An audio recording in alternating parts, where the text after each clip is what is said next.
بسم اللہ الرحمن الرحیم۔ ڈسکور اوریجنل کے معزز ناظرین، السلام علیکم۔ اب کس نمبر 712 ملاحظہ فرمائیں۔ ہر شخص جانتا تھا کہ وہ زمیندار کی اور اس کے بھائیوں کی، اس کے مہمانوں کی خدمت کار ہے۔ ان کا سارا کام وہی کرتی ہے۔ اس میں دن رات کی تخصیص نہیں تھی، اسے کسی بھی وقت بلایا جا سکتا تھا، اور اس کی بے عزتی اور بے شرمی کا چلتا پھرتا اشتہار ہم سب تھے۔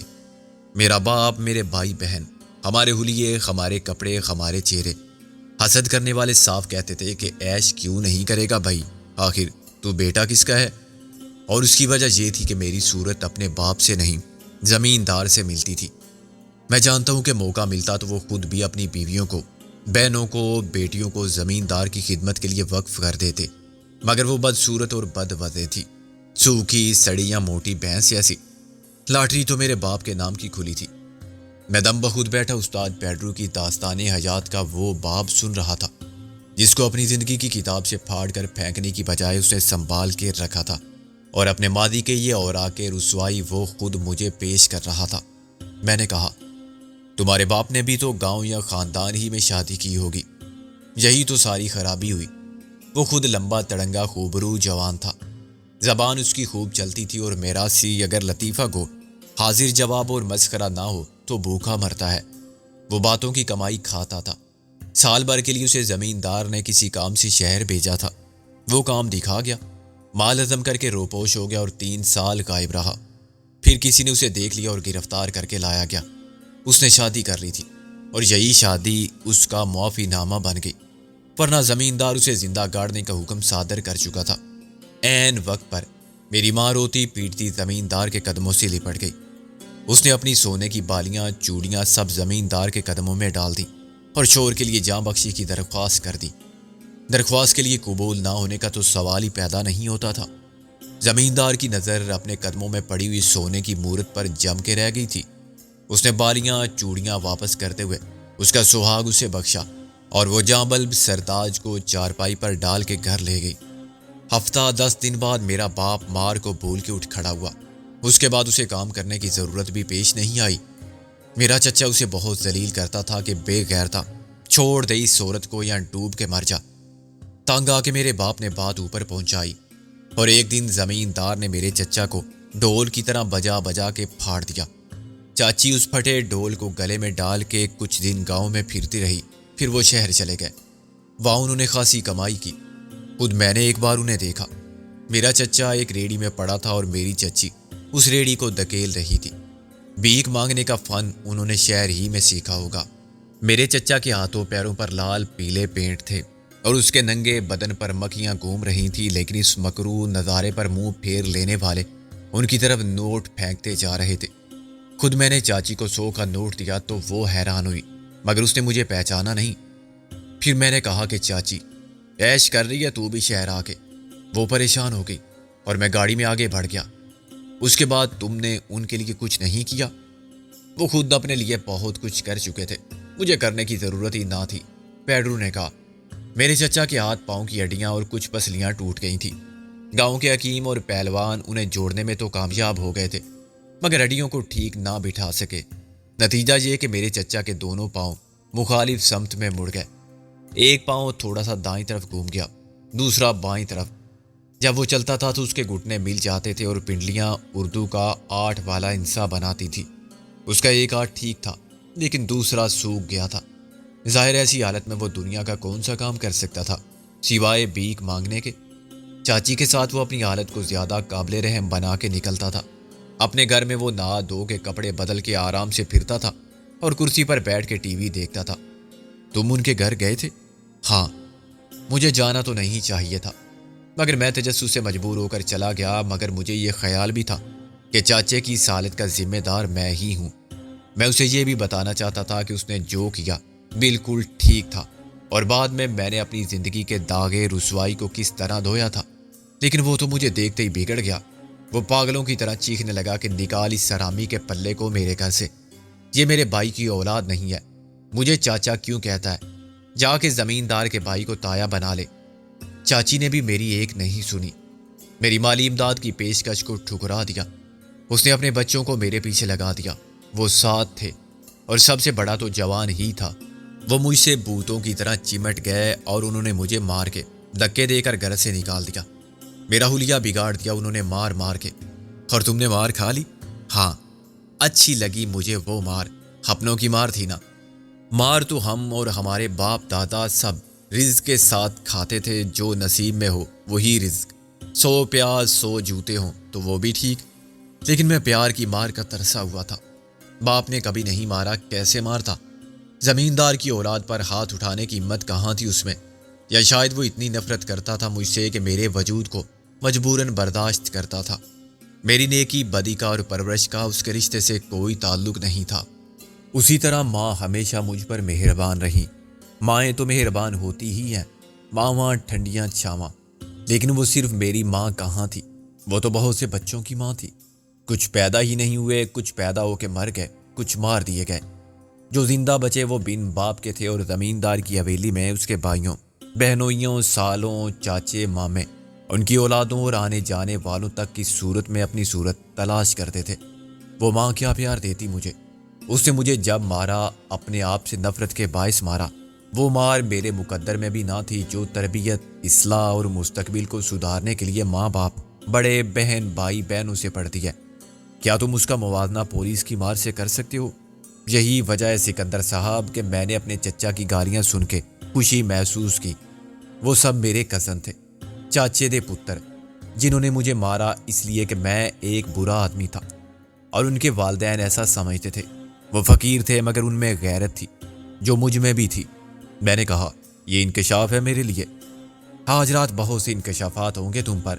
میں نے کہا، میں ضرور سنوں گا تمہاری باتیں، لیکن پہلے میں کاجل اور رابعہ سے ملوں گا۔ اس نے پھر تالی بجائی۔ وہی حکم کا غلام حاضر ہو گیا۔ یس سر، جا کے دیکھو مہمان خواتین کیا کر رہی ہیں، معلوم کر کے آؤ۔ یس سر۔ غلام سر جھکا کے غائب ہو گیا۔ تمہیں بھوک بھی لگی ہوگی؟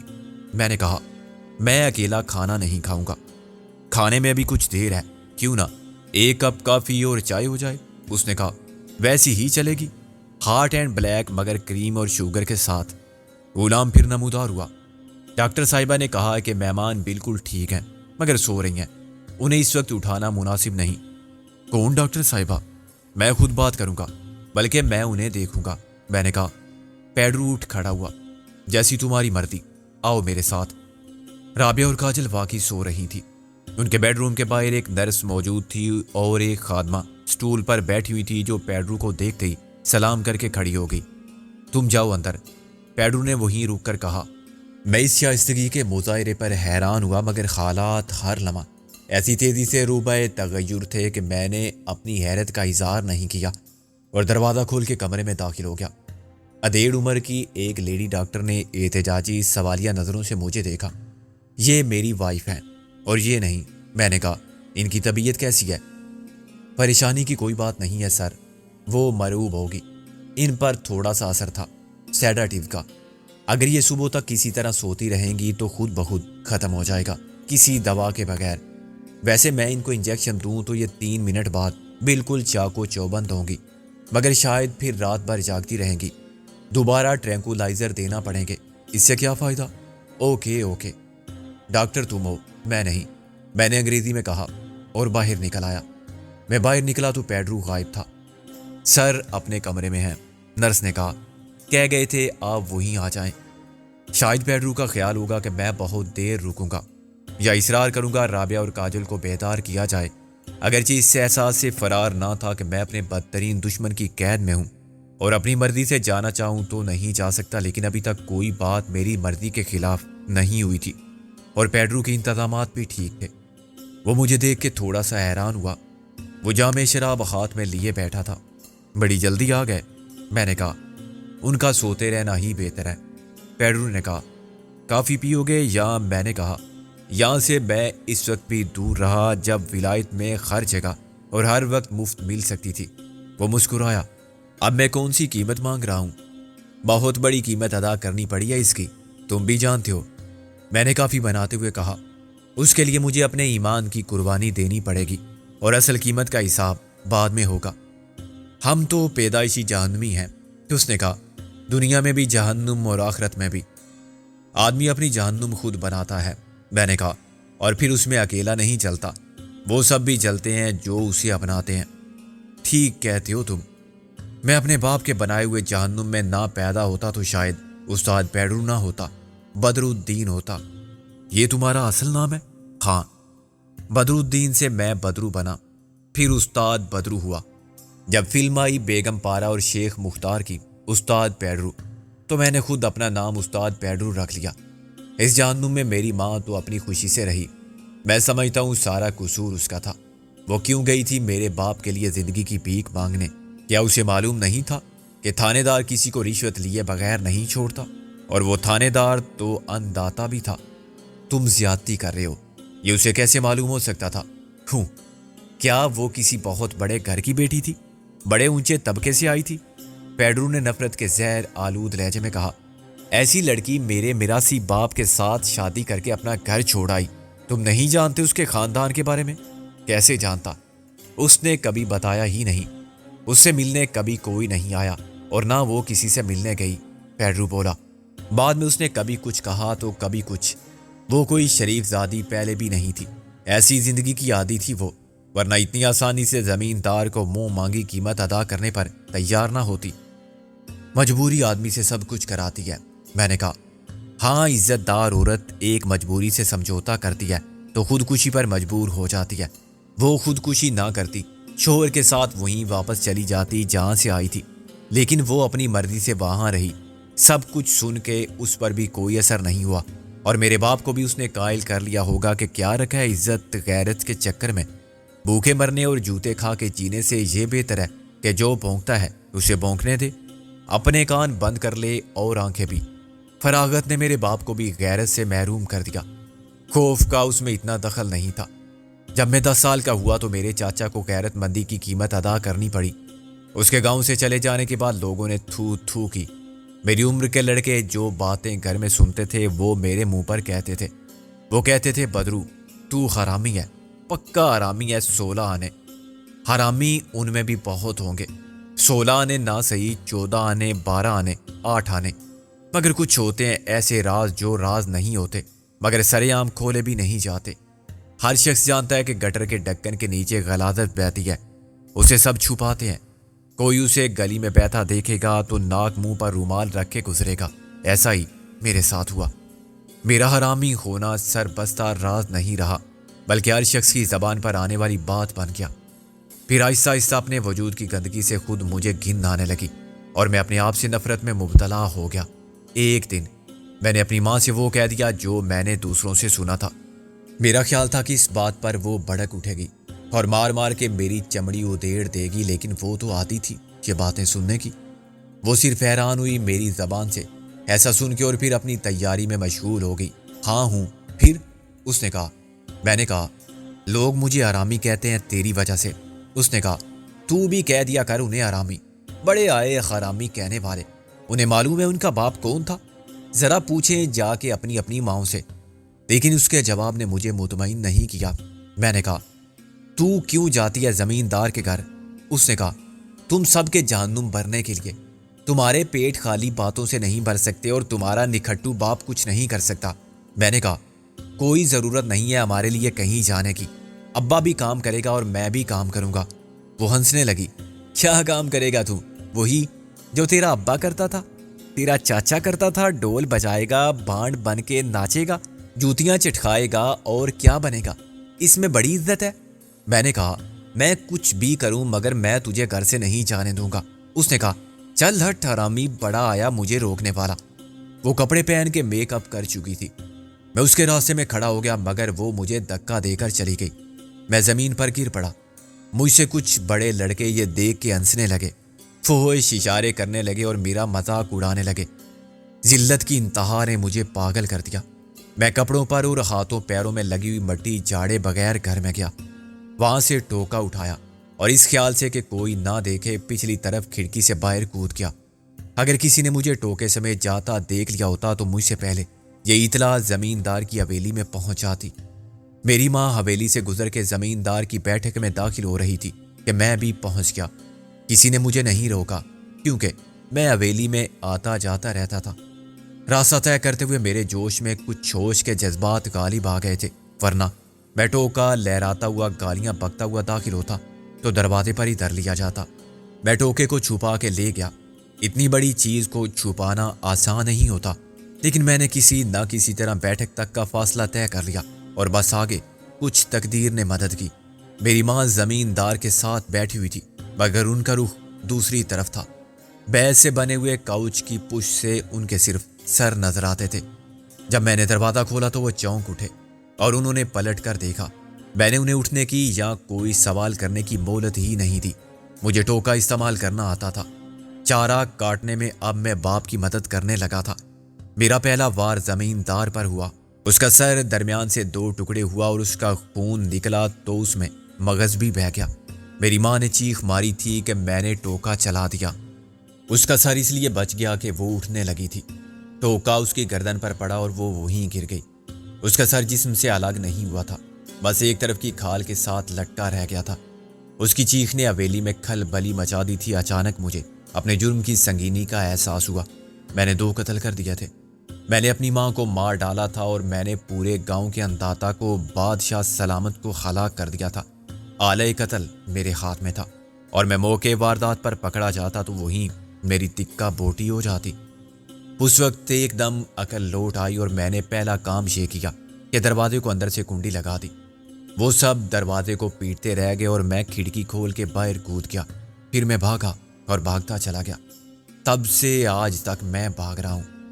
کچھ دیر کی خاموشی کے بعد میں نے کہا، اب کیوں بھاگ رہے ہو؟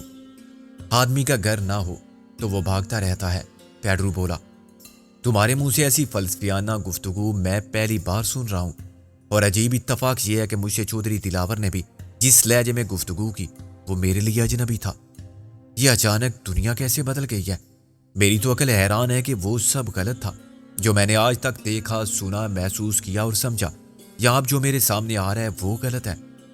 تم آج تک ایک ہی رخ سے حالات کو دیکھتے آئے تھے، تصویر کا دوسرا رخ تم نے پہلے کب دیکھا تھا؟ میں نے کہا، شاید ایسا ہی ہو، لیکن تمہارا تو انداز بیاں ہی بدل گیا ہے۔ تم پڑھے لکھے لوگوں کی طرح بول رہے ہو۔ وہ ہنسا، تم مجھے ہمیشہ جاہل سمجھتے رہے۔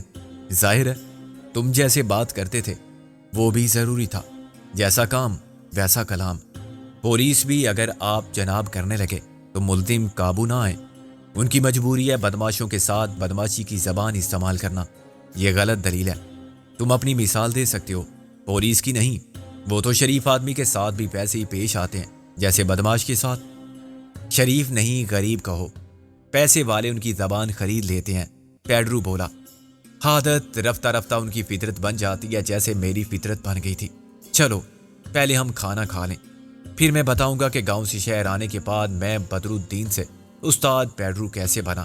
میری مجبوری ایک وجہ تھی، میں اس کوٹھی کے زندہ میں ایک پل نہ ٹھہرتا مگر میں اپنی مرضی میں مختار نہ تھا۔ پھر کاجل اور رابعہ سو رہی تھی اور یہاں ان کو پوری توجہ بھی مل رہی تھی۔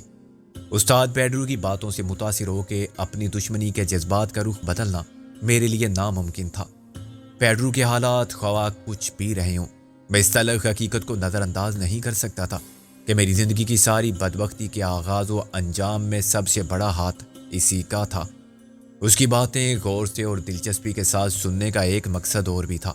شاید مساہلت کے چکر میں وہ میرے والد کے قتل اور اس سے پہلے ان کی زندگی کے آخری پر علم دور کے حالات اور اسباب پر کچھ روشنی ڈال سکے، اور مجھے بالآخر معلوم ہو جائے کہ ان کو آرام و آسائش کی زندگی سے محروم کر کے غربت، ذلت کے انجام تک پہنچانے والا کون تھا۔ اس بھیانک سازش کا تانا بانا کس نے بنا تھا؟ اس کی تکمیل کس نے کی تھی؟ قاتل ہاتھ کس کا تھا اور دستے قاتل میں خنجر تھمانے والا کون تھا؟ میرے والد کے اور میر شرافت علی کے قتل کے بعد مجھے تختہ دار تک دھکیلنے والے کون لوگ تھے، اور انہوں نے اپنے مذموم مظالم کی تکمیل سے کیا فوائد حاصل کیے؟ میں نے کہا، یہ کوٹھی کس کی ہے؟ کیا اس سے فرق پڑتا ہے؟ وہ بولا، اگر میں کہوں کہ میری ہے؟